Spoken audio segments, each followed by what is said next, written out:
Il est moins fatigant de lire que d'écouter.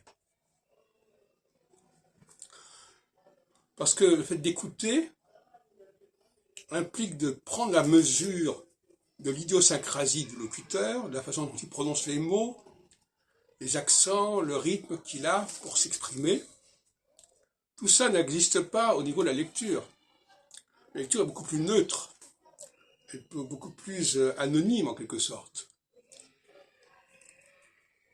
J'en ai déjà parlé à l'occasion des sous-titres au cinéma, mais quand je vois quelqu'un lire un livre, je ne suis pas du tout dans l'admiration, parce que lire un livre, c'est justement se dispenser d'avoir à écouter l'autre, d'avoir à déconnecter, à décrypter ce que l'autre est en train de dire, non seulement sur le fond, mais dans la forme même. Parce que l'oralité crée un obstacle au niveau de la forme.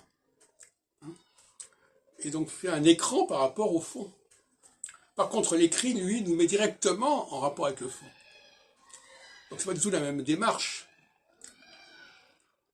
C'est pourquoi, par certains côtés, les gens préfèrent l'écrit à l'oral, encore aujourd'hui.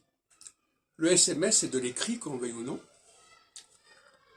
Et l'oralité, finalement, ça fait problème pour toutes sortes de raisons. D'abord parce que l'oralité, elle est fugitive, elle est fugace, il faut la capter au vol. Il faut être très attentif, il faut être à l'affût.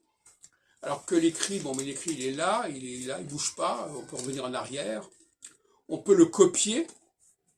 Alors, certes, on peut aussi copier, enregistrer de l'oralité, mais c'est une technologie, une technicité qui n'est pas à la portée de tout le monde. Et généralement, on ne va pas citer un texte oral, on va citer un texte écrit. L'accès à l'écrit est de manière générale beaucoup plus aisé que l'accès à l'oral.